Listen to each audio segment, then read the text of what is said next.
This is my Binatone Superstar Pong system from approximately 1977.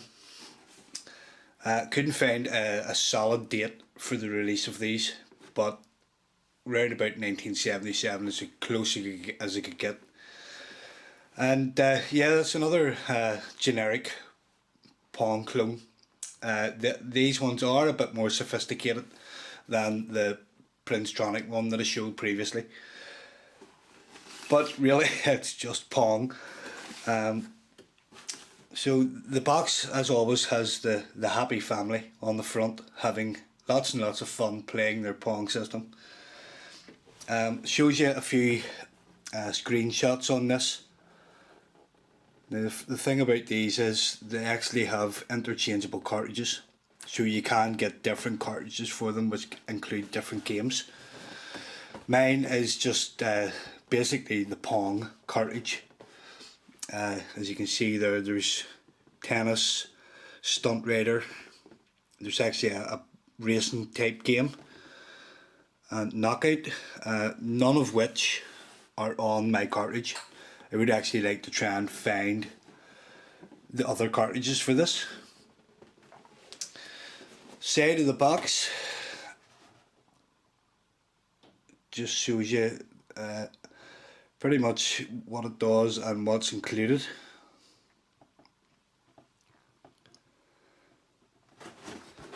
This side of the box is just the same as the other. And taking it out of the box, this is what you get inside. We'll have the instructions manual, which has your usual setup guide and what not to do and what to do, general operations. And then you have a section dedicated to the game, basically, to the cartridge. And I assume when you buy a new cartridge you get a separate instruction set for that particular cartridge.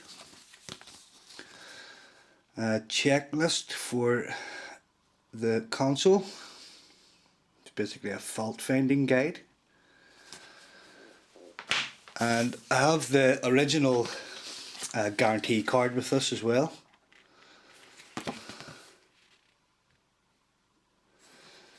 And it opens up and you have your 1 year guarantee and then your form to fill out and return to the manufacturer. And it also has this little tag. I'm not sure exactly where this was originally. You can't afford tomorrow's world today, yeah. So we'll have a look at the thing as it sits at the minute. The controllers are actually detachable on this one, so they're not hardwired the way the last one was. And they sit in the polystyrene like this. On the other side has the controller and the actual game cartridge. Okay, this is the unit itself. It's not actually as mint as I remember it. There's a few marks and dings around it, so there is.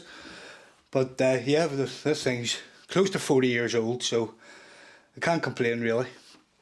So we'll have your on-off switch, three-way selector, or switch selector here, which is marked B, and then 10 switches and a reset button.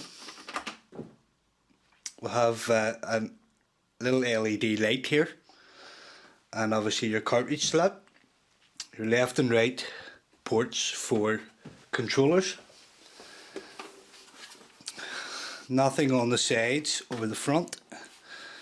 There's your input for your AC in or DC in, 9 volts, nothing on the back, and a huge battery compartment, and your aerial lead is actually stored inside the battery compartment here.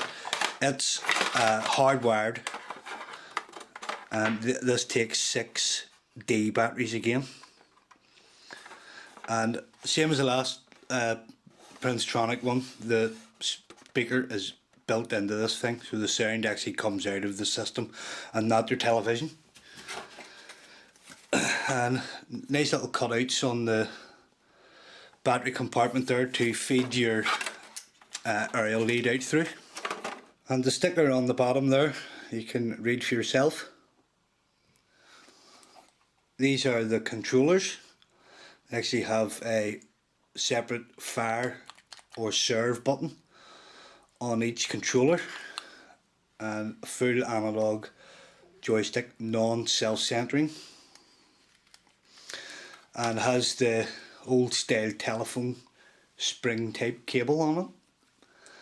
And that's a look at the actual port or the socket for the controllers. So we'll plug the controllers in here. Really only one way they can go in, so not too much danger of doing any damage.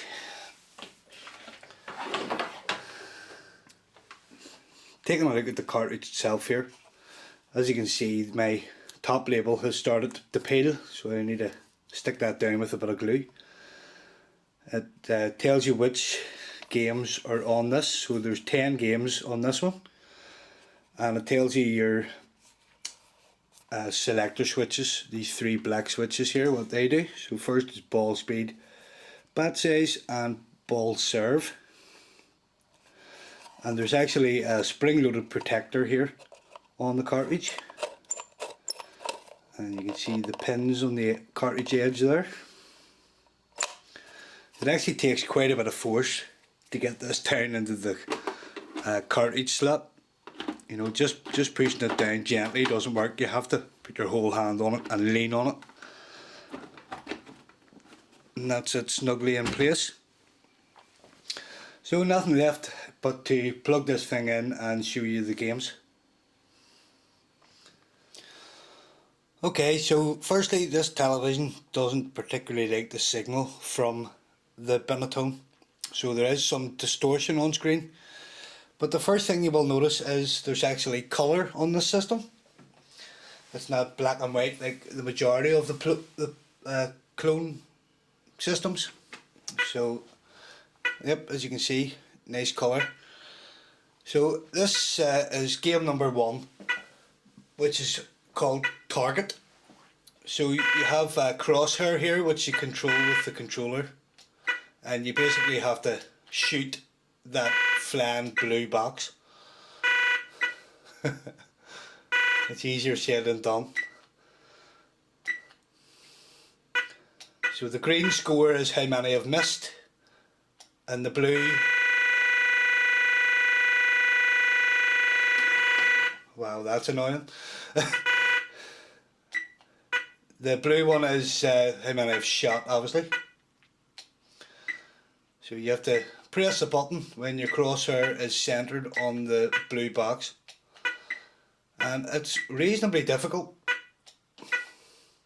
Good test for your hand-eye coordination. So game 2 is basket 1. So you basically have to try and get the ball into the basket.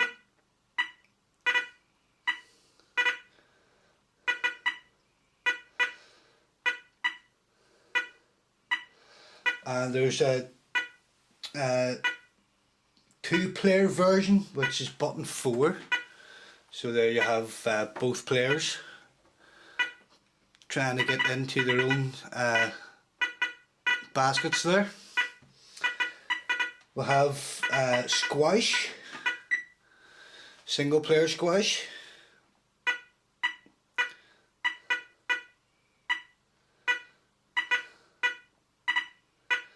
As you can see, the score button doesn't reset. The ones that you've missed doesn't reset until you actually press the reset button. And then you've started a fresh game basically, so you can actually switch between the games, and it keeps the score from your previous game, or how many you've missed anyway.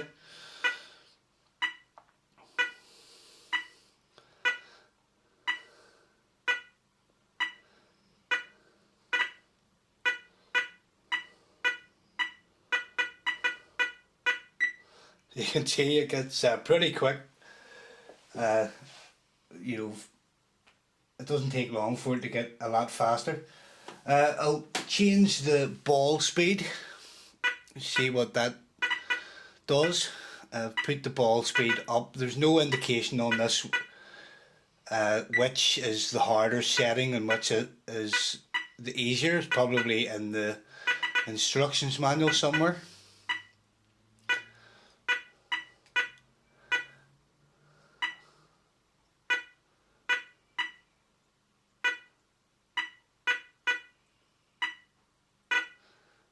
Yeah, so it's definitely not getting as quick with this one, so I'm assuming this is the easier setting. So that's squash. We'll have tennis, which is basically Pong. If I can position that controller there.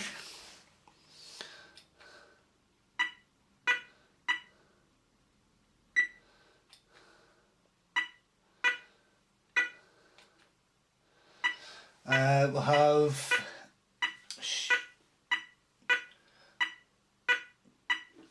two-player target, so you can have both people trying to shoot the target on the screen.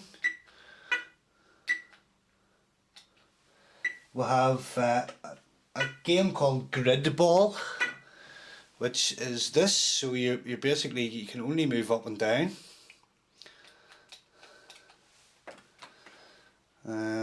Let's see how we can't figure out how to serve. Okay, I had to change the serve switch.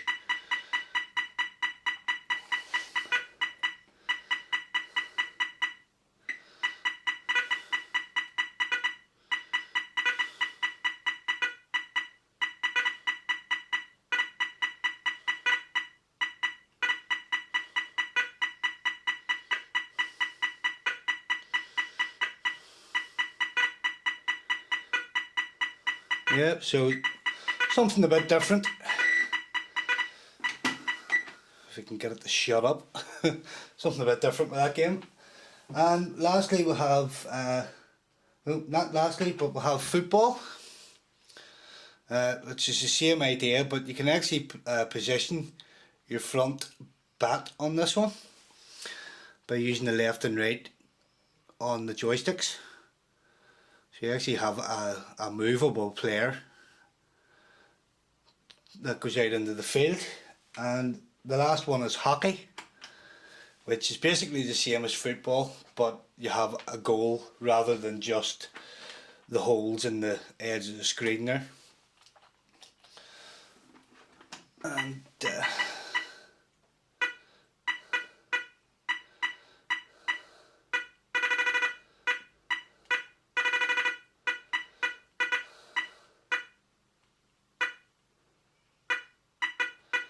little joysticks are quite sensitive. It's probably because they're very old.